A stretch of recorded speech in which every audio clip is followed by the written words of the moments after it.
Hey guys, Noah here. This video I'm gonna be covering card sets. I'll talk about why they're so important. I'll talk about the methods of obtaining more cards, and what is a card run. It's very important. Card runs are very, very important. And I'll also tell you why you should always do card runs. Okay, card sets are very important because it provides flat damage increase, right? So this one gives crit rate, and this one just gives straight out damage. So last one cliff set, as you can see here, I'll just pull up this one. You get damage reduction if you have 6 set, and if you have 12 piece awaken, you get an extra 7% crit rate. This is essentially just free crit, right? All the DPS classes need crit, and it's just a large help, and you can share it across all characters in your roster. At 30 Awakening, it says personal and party holy damage on foes plus 3.5%. So this is one of the best endgame card sets for supports because it says party holy damage on foes also plus 3.5% damage. So you're just giving out free damage. This is a beginner budget card set. It's fairly easy to get. It doesn't take too long, and you won't need to invest too much time to get it. As you can see, I have it already here, and I didn't spend any effort actually trying to get them. It kind of just made itself, other than Syria. I spent some time going to traveling merchants, wandering merchants, and buying them. I'll explain it later how you get Syria in this video. The second awakening, not the second awakening. The second card set is Light of Salvation.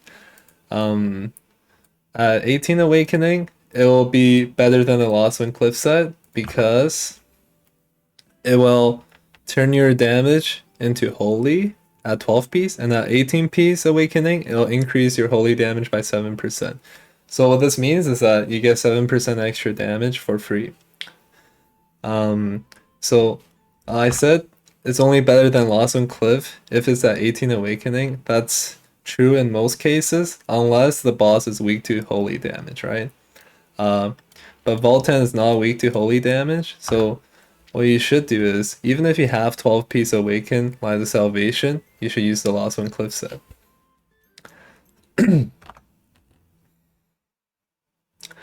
They also provide a decent amount of dark damage reduction. All the Legion raid commanders, so all the late game raids, they're gonna do dark damage, right? So having this dark damage reduction will make you slightly tankier. Yeah, that's also very helpful. This is why you want card sets, right? Because they're free, and it gives you free damage that if you don't have it, you're just losing out. Yeah, they're also shared across all characters. You can use it on as many ults as possible. Yeah. So the methods of obtaining more cards, I'll talk about the Lost Wind Cliff set. There's lots of ways to manually get more cards for this card set over here. The first one is Syria. This is the easiest card to awaken in the game, probably, because you can simply buy them from Wandering Merchant Bird.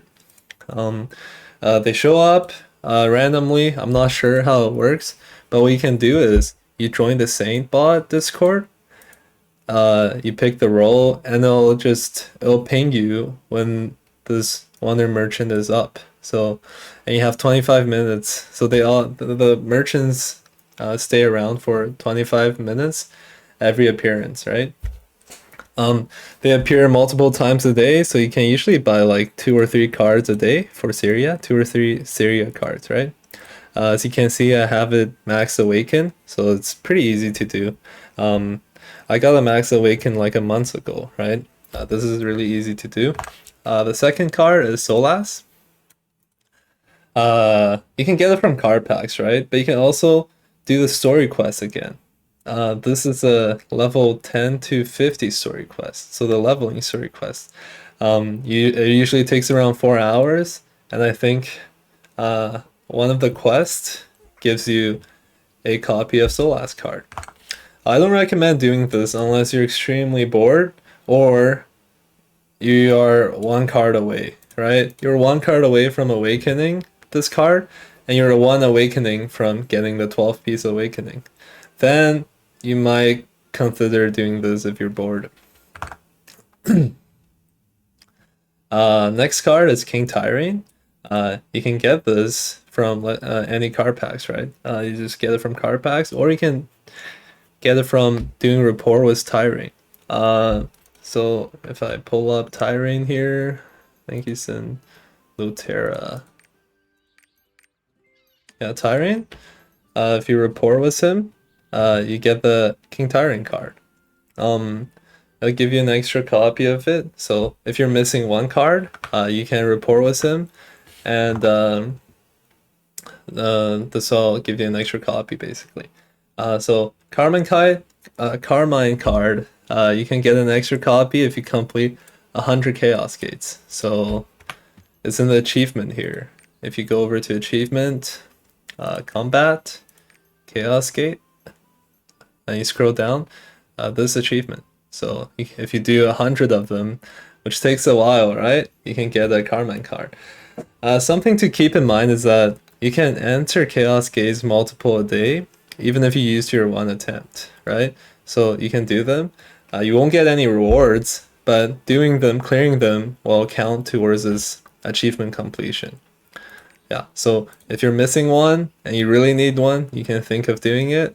It's gonna be very, very boring though, you know? You're just standing around doing nothing. Every hour you have to do it. Yeah, so Delaying Armament, you can get an extra copy from 10 Ignia tokens. I can show it here. The rewards for getting 10 Ignia token is Delaying Armament, right? There's no way you should aim for this, because by the time you get 10, you probably already have it. You probably have enough Awaken to use a card set. Next, I'll talk about how you just generally get more legendary cards, right? You can do Adventure Islands. In my opinion, Card Pack Islands are the second best island after Gold right now. I see a lot of people doing Pirate Coins, but the Pirate Coins, they're unless you're building a ship, right? Unless you want to buy Astray or something, there's no use to it at all, right? You can buy, like, you can exchange mats from the pirate exchange, but they barely give any mats, right? I think 300 destruction crystals would cost you 10,000 pirate coins, so it's really inefficient to do them. And if you get card packs, and if you get lucky, you get a legendary card, it'll be so much more worth it than getting like 300 more destruction stones, right? You can also buy card packs from the Mari shop, but this is like the biggest scam that I've seen in this game. I don't know why they will put it in this game. If you see here, 5 card packs, any card packs, for 200 crystals, and it says recommended for you. I'm not, like, this is actually just to scam people. 200 crystal costs you around, on my server, 1,400 gold, right? 1,400 gold for 200 card packs? I mean, for 5 card packs? And the drop rate, they even said it themselves, is only 0.5%. So you're essentially just throwing away all of your money for nothing, right? I'm not sure why they added it. Maybe it's just it's only for whales who doesn't care how much gold they spend. Yeah. And the last way to obtain it, and the best way, in my opinion, is Abyssal Dungeons. Because each Abyssal Dungeon, after you complete it, there's a 3% chance that you get a legendary card. And it's guaranteed legendary card for most Abyssal Dungeons. It won't give you, like, it's not like 3% chance to drop any cards, right? If it drops, it's a legendary card. I'll explain why this is really important right here. So if you have 6 ults, right? You can do 6 runs per ult. Actually, it's better if I show you here. So, even though I'm extremely over leveled in gear level, I can still do the tier 1 Abyssal Dungeons over here. And as you can see, the reward you will still be able to get a legendary card pack. The only unobtainable loot is gold, right? Gold and these books. Everything else you can still get. This includes legendary card packs. This one too. And all of them drop legendary cards, as you can see. So what you should do every week, you should just always run these abyssal dungeons if you have time, right?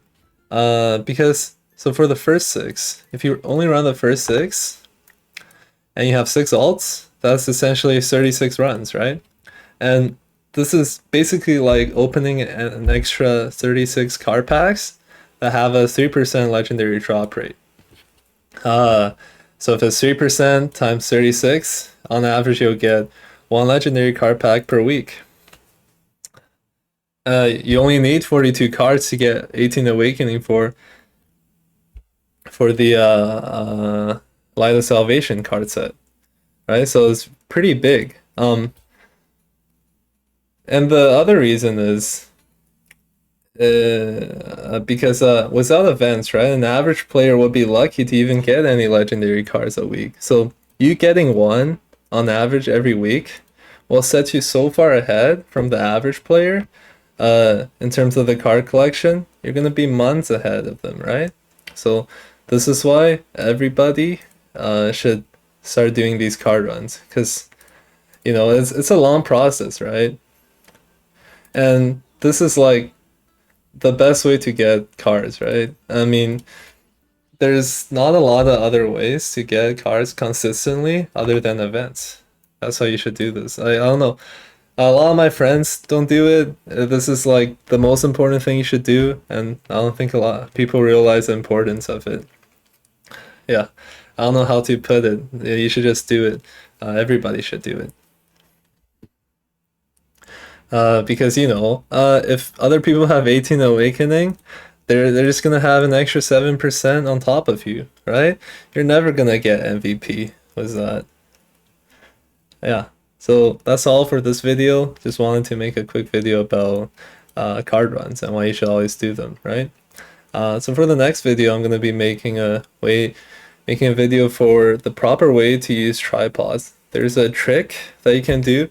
It's built-in game mechanic, but the game doesn't teach you. So I think some people doesn't know how it works. I'm sure some people know. It's like how you can copy over tripods for free.